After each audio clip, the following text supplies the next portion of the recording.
Bonjour les amis, donc, on va faire une vidéo maintenant sur les schémas électriques. Alors ça va prendre pas mal de temps parce que je vais commencer par la base vraiment des schémas, puis les expliquer au fur et à mesure que ça viendra dans le temps. Et on m'a demandé plusieurs vidéos, dont entre autres ça plusieurs fois d'ailleurs, les schémas. Donc on va commencer par la base, c'est pour ça que je disais ça. Alors on m'a demandé d'autres vidéos, je vais les faire au fur et à mesure. Hein. Vous inquiétez pas, je vous oublie pas.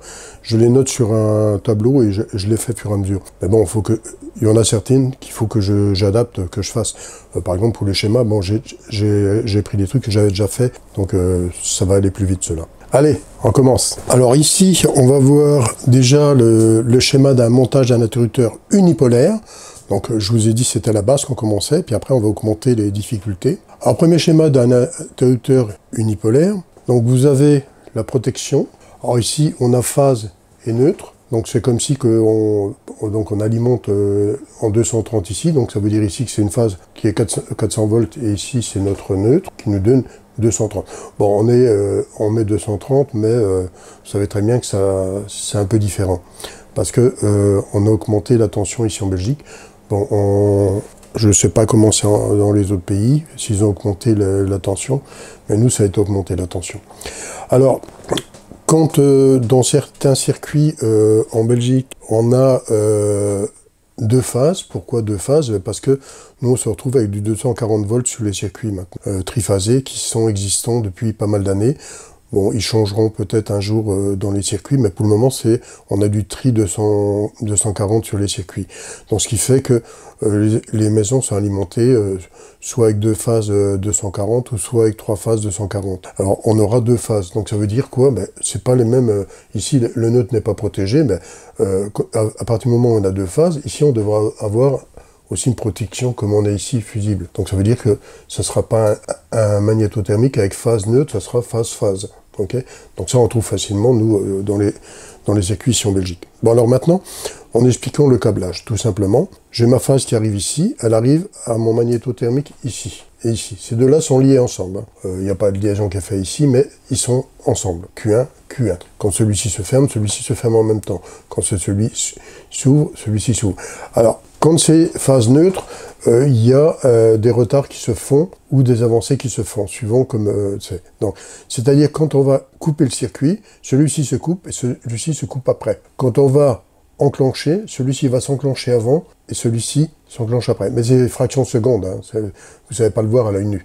Mais c'est pour qu'il y ait toujours le neutre sur le circuit quand on envoie celui-ci, parce que ça peut être dangereux avec les retours de phase. Alors ici, on a la phase qui arrive ici, on sort de là et on arrive à notre bête interrupteur qui est dans la maison pour l'éclairage.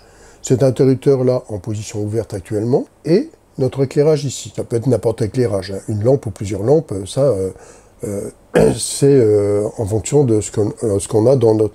ou des spots et tout ça. Donc il faut voir l'alimentation des spots. Si c'est des spots basse tension, ben, on aura un transfo et on alimentera ici. Mais ça on verra par la suite. Hein. Okay, donc ici, c'est pour le moment, tout est ouvert. Avec ce logiciel-là qui s'appelle Schémaplique, j'ai arrivé à présenter chaque phase qui se présentait dans mon schéma. Donc ici, premier truc qu'on va faire, on va fermer déjà nos deux ici. Donc je ferme ici, ce qui veut dire que je ferme ici. Donc celui-ci s'est fermé avant celui-là, comme je vous l'ai expliqué, fraction de seconde.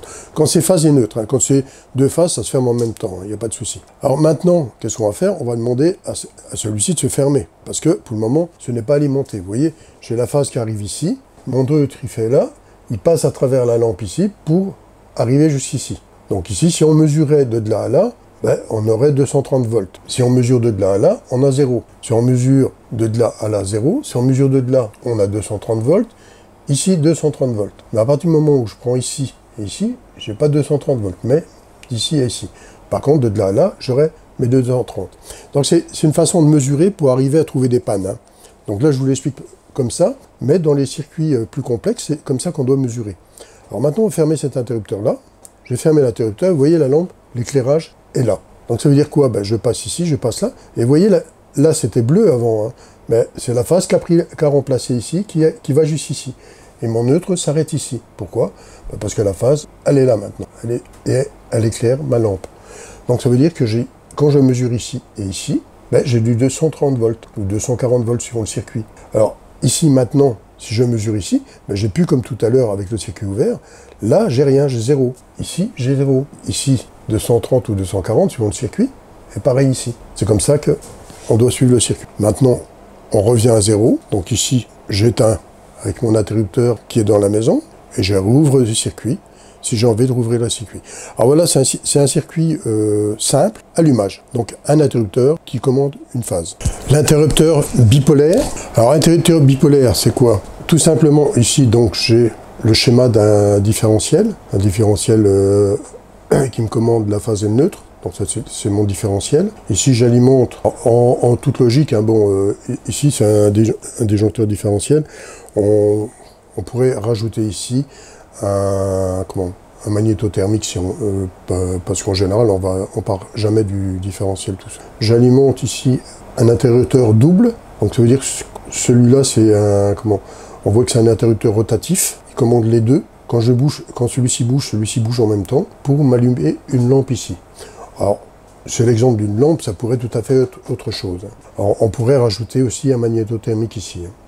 Alors, pour le moment, on a simplifié les choses. Ici, j'ai la phase qui arrive ici, qui va là, qui va là, qui va là. Ici, j'ai le neutre qui va là, qui va là, qui va là, et qui va rejoindre là. Pour le moment, il n'y a rien d'actionné. On va déjà actionner celui-là. Donc ici, on alimente ici, donc on voit bien que c'est le neutre, et on voit bien que c'est la phase. Pour le moment, lui, il n'est pas fermé. Je le ferme, celui-ci. Donc, dès que j'ai fermé ici, ben, on voit que j'arrive ici à l'interrupteur ici, j'arrive ici. Donc ici, si je regarde avec un appareil de contrôle, ici, j'ai du 240 volts ou de 230 volts. Ici, on a marqué 230, donc on peut mettre 230 volts. Hein. Alors, 230 volts, par exemple, en prenant l'exemple d'ici, phase et neutre. Ici, qu'est-ce que j'ai?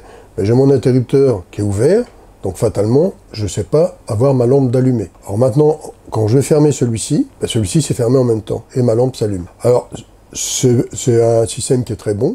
On coupe carrément l'alimentation qui va ici. Donc ce qui permet de pouvoir travailler sur le circuit de ce côté-là sans avoir des retours qui se feraient par exemple avec le neutre si on avait le neutre qui n'était pas avec l'interrupteur. Comme on a vu tantôt avec l'interrupteur simple. Ici c'est bien protégé pour nous travailler ici. Donc n'oubliez pas, quand vous travaillez sur des circuits où il y a on coupe la phase et qu'on ne coupe pas le neutre, on pourrait avoir des retours sur le neutre, donc veuillez couper le magnétothermique qui est juste avant. Parce qu'on peut avoir un seuil retour, ça c'est fréquent, et se ramasser une bonne drine.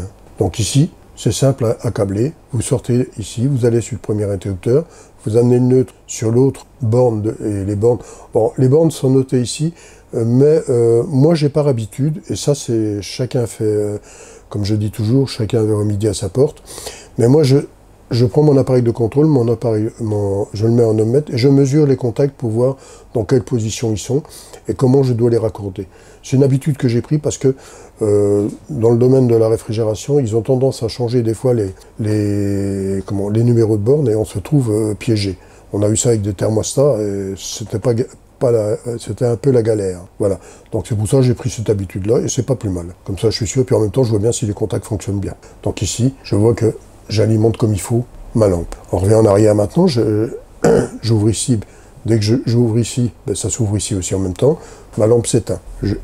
Je ferme le circuit, je veux travailler sur le circuit. Alors, comme j'ai dit tantôt, ben c'est très bien parce que si je veux travailler de cette partie-là, ben dès que j'ai ouvert ici, je peux travailler sans crainte. J'ai pas mon retour de neutre qui se ferait ici. Ben voilà la vidéo de finie. Vous voyez, bon, c'est pas compliqué. Alors, je vous conseille, pour ceux qui peuvent, hein, parce que je sais que c'est pas toujours évident, mais on sait le trouver sur Internet. Chez Maplic, il y a des anciennes versions qui existent, qui sont abordables. Donc, autrement, vous allez directement sur le site chez Maplic et puis vous l'achetez.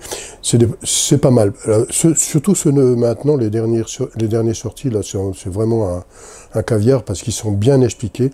Et en plus de ça, vous savez comment jongler avec les appareils, augmenter l'intensité, diminuer l'intensité, créer des pannes. Donc, c'est pas mal. C'est même bien fait. Moi, sur la vidéo que je vous ai faite, c'est une des premières versions que j'avais eues et que j'avais gardée et que j'ai toujours. Et je m'en sers pour faire des trucs comme ça. Ok ? Allez, à bientôt!